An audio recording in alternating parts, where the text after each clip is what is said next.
Hello, ladies and gentlemen. It's Thomas Rusbazar with the Poet Warriors. Back at you again. I hope you're having a really nice day. Okay, I'm going to talk about my completed manuscript, beta readers, and what to do with a completed manuscript. And I'm going to have another video right after this one about the query letter and the synopsis. That means the supplemental information that goes hand in hand with your manuscript when you are submitting to publishers, to presses, to agents, and all that. Okay, here it is. This is my completed manuscript, Seeing the Elephant. It's about 31,000 words long. It's a novella size. I think as a writer, I don't need a lot of words to tell a story. However, I really do feel this is a full story with a lot of characters. It's historical fiction. I said in 1851 San Francisco. So this completes, this is my final edit right here. My full final manuscript I will be sending out via email, not old school, carrier pigeon, but snail mail we used to call it. Could you imagine back in the day, all those, okay, anyway. Yeah, crazy. All, the manila envelope, the printing, setting. Oh my goodness, I don't know how they did it back in the day. Okay. So 31,000 words. It completes a 2.5 year process, meaning since it was historical, since this was a kind of, how should I say, a new path for me as a writer in terms of the historical perspective, in terms of the Americana, almost like Wild West. I don't know if I want to call it Wild West, but it was in San Francisco, post-Gold Rush. The theatrical world of San Francisco at the time was crazy and so much was going on. So there was a fair amount of research, not only at the beginning of compiling, but during the writing as well. And it found its way into my book. Of course, I did, I took a little bit of creative license with some things. I fictionalized some things, fictional characters as well as real world historical characters that are in here, in this book, in this manuscript. It's called Seeing the Elephant. It was called Chupa. After the edits and talking to my editor and talking to my beta readers, I settled on Seeing the Elephant, as it probably best captures the spirit of the book. And actually the saying, Seeing the Elephant, I think I've talked about this before. It was a saying of that time where it meant to go seek gold with a lot of, high hopes and expectations of hitting it rich, and becoming rich, hitting it big, kind of the boom, but ending up brokenhearted, broke, disheartened, bust. So that's what Seeing the Elephant captured. That's the saying, what it meant. And all throughout San Francisco, in that area, you had stamps of elephants on, papers, in the post office, in bars. You'll see it all over because that's what it signified. Because very much it was that captured the spirit or the sense of that era. All right, beta readers. Outside of my editor, who is very crucial in just the sense, in the sensibility of the story, the architecture of it, just the way it's almost finally constructed, and also getting that objectivity from the editor in terms of, hey, does this novel, does this book, does this manuscript work? That's what we call it, work. Work meaning, is it effective? Is it provoking? Does it do its job? People can say great, terrible, good or bad. I'm hoping for something a little bit more. This is a very, very strong, muscular story that works, that provokes, that's imaginative, that the shape of the architecture of it, there are no big kind of holes. So as a writer, you really have to pay attention to all these things, that there is a legitimacy that you're trying to capture, a logic within the world, the logic of the world in which you're creating. the logic of human behavior, but sometimes you can stretch that in ways, which I have and which I do in my books, that can seem illogical, but that illogical has to be logical, if it makes any sense. It can't be like this kind of leap that people are like, huh, what? I think sometimes you could get away with that, but more often than not, you can't. So anyway, editor is kind of the first line of defense where you really have to trust the editor in terms of the feedback, in terms of the shape, in terms of, yeah, this thing is set to go now, set to be submitted. Then before I send it out, while I kind of have this final edit here, the final how should I say, version at this point in time, because once it gets accepted by a publisher or an agent, there's more to be done, and we can talk about that after. I'll do another video after the query and synopsis to kind of give you a sense on that. So the writer, after 2.5 years, 3 years, some people 5 years. So the industry standard now, I think most agents are looking for 80,000 to 120,000 words. Now, that's not set in stone. There are people, they'll say, yeah, we'll publish a novella, a 31,000 word novella, as long as we've published you before, we have a relationship with you, you've published novels, 70,000, 80,000, 90,000 words. But like I said, I don't think I'm that kind of writer. Maybe in the future, I do have projects in mind that will require me to write 80,000, 90,000 words. But I'm not that kind of writer, I don't think. And I know novellas in terms of marketing, in terms of, we call it the market. Let's call it the market. The market, maybe if I don't have a name, like one of these well-known writers that's been published 5 times, won awards. I'm sure if one of them sends a novella, they're like, okay, we're going to publish. No ifs, ands, or buts. We have a relationship.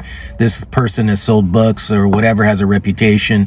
But for me, who's still trying to break into this world, they might look at it and say, oh yeah, well, immediately they look at the word count and they're like, even if they won't even look at the story, they won't even read the query letter, they won't look at anything.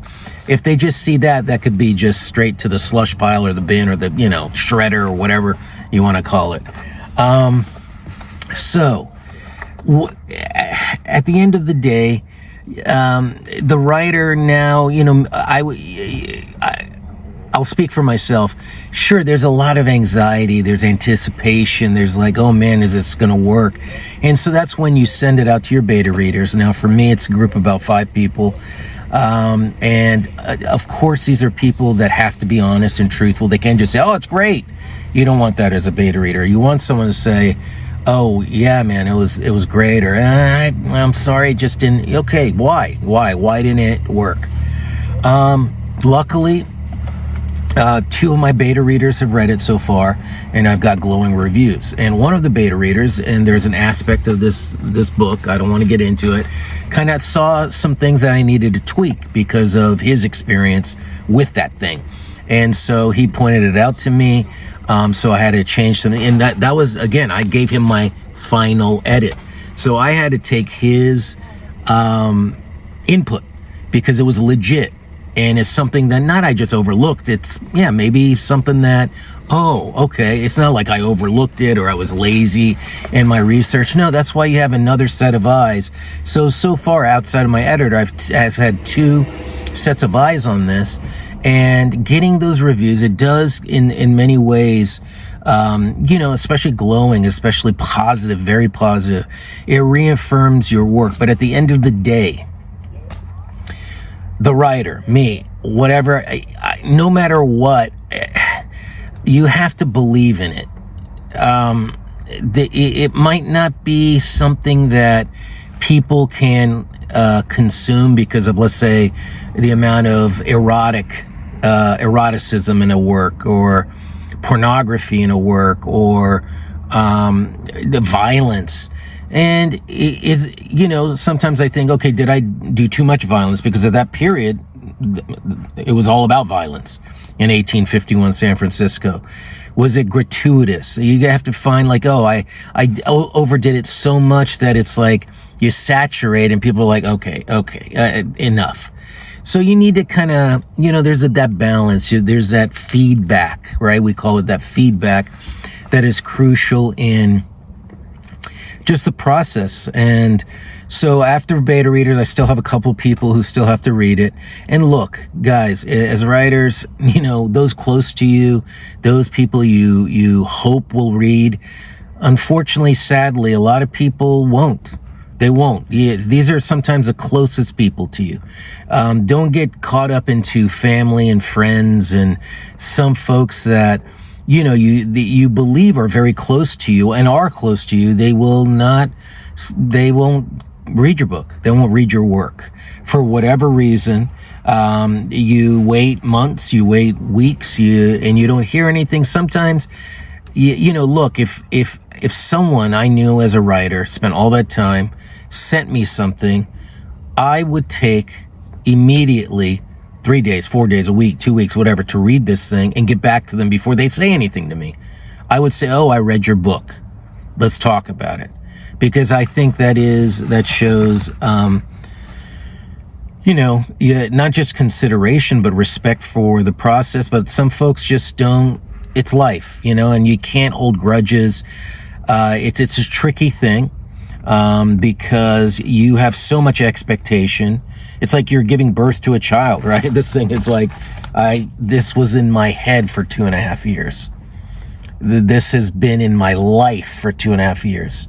Everywhere I have carried this. And sometimes, your body reacts in weird ways after you come to the completion of something. It's almost like this exhale of, you carry this, and some folks have worked on books 1,000 pages, 800 pages, series of, and it's very vulnerable. It's a very tricky, balancing act for the writer, and not to get too caught up in the emotion, especially of rejection. Look, my last book, The Anti-Dead, I felt so proud of it. I was so certain. And this is something I completed about 4 years ago prior to this one, that it was going to get published. And to this day, it hasn't. I probably sent out to 400, first about 325 before I got an editor on it, before I got my editor, that relationship, and we worked it. And then I sent to another 75, okay? So out of 400 publishers, presses, contests, agents, 80% of them, 85% of those on the list, I never heard back from. Never. Sometimes even they have submitting fees, meaning on these contests, there's things called submittable chill subs. You kind of have to look, and there's, contests or whatever, and they want a fee. Right? These small presses, in order to survive, they need a fee of $5, $3, $10, $15, it depends. And you send it in, and even though you do all this and wait months, ladies and gentlemen, months, you might get a response in 6 months, 8 months, 9 months. I got one that was 2 years later. 2 years when I submitted The Anti-Dead. It was out of sight, out of mind. Boom, popped up on my email. Thanks, but no thanks. You're like, oh my, right? And so it doesn't matter. So I guess what I'm saying is 400 rejections.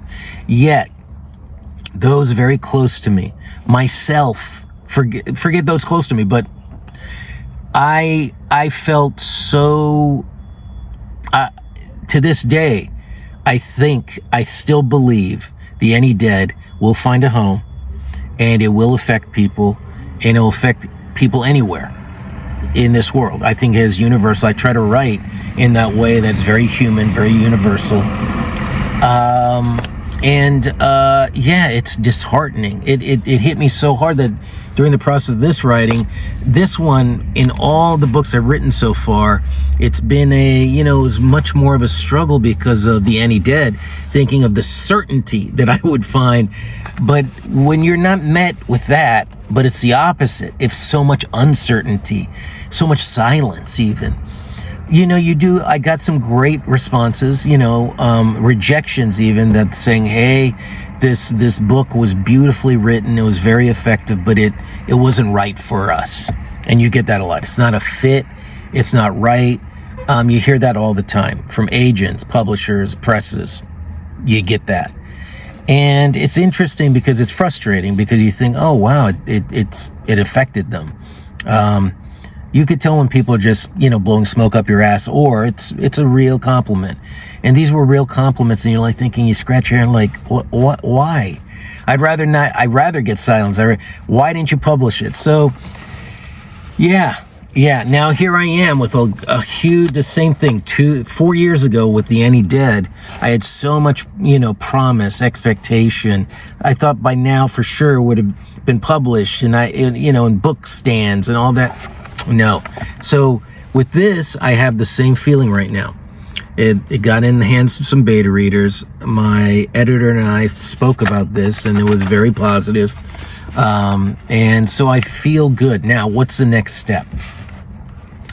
After the beta readers, after it's submitting. And in the next video, we're going to talk about the query letter and the synopsis and the submitting process. What is that like for a writer? Thank you so much. I hope all this information helped out. And as always, peace, create, imagine, reimagine. Thank you for joining us on our journey. Appreciate it. Tasty.